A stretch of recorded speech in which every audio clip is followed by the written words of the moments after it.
এখানে রসুন আর কাঁচা লঙ্কা পেঁয়াজ একটা পেস্ট করে মশলা করে নিচ্ছি চিংড়ি মাছ। চিংড়ি মাছটাকেও নমস্কার, বংরাধুনি রান্নাঘরে ফিরে এলাম আরও একটি নতুন পর্বে।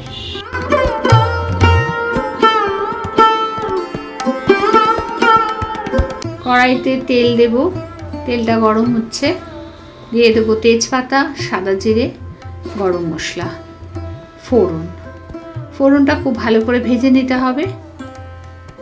ফোড়নটা ভাজা হয়ে গেলে দিয়ে দেব কেটে রাখা ছোট করে পটল। ছোট ছোট টুকরো করে নিয়েছি পটলটা যখন একদম আর ভালো লাগে না, একঘেয়েমি হয়ে যায়, সেই সময় একটু রদ বদলের জন্য এইভাবে আমি আজকে রেসিপিটা আপনাদের সঙ্গে শেয়ার করলাম।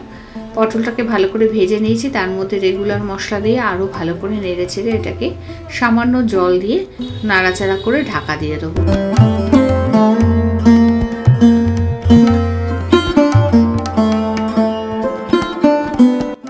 এই সময় একটা মশলা করে নিচ্ছি, রসুন, লঙ্কা আর পেঁয়াজের পেস্ট আর চিংড়ি মাছের পেস্ট।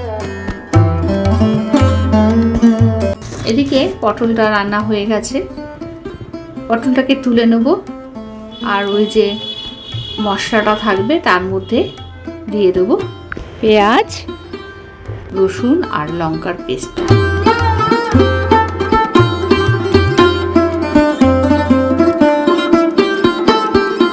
ওই মশলা আর তেলের মধ্যেই পেঁয়াজটা ভাজা হয়ে গেছে, সেই সময় দিয়ে দিলাম চিংড়ি মাছ বাটা।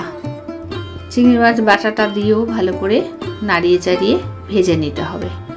যখন চিংড়ি মাছটাও ভাজা হয়ে গেছে সেই সময় ওই পটলটা যে তুলে রেখেছিলাম সেটা আবার ভালো করে দিয়ে আবারও নাড়াচাড়া করে সামান্য একটু জল দেব, দিয়ে নাড়াচাড়া করে সবশেষে গরম মশলা, ঘি দিয়ে গরম গরম পরিবেশন করুন।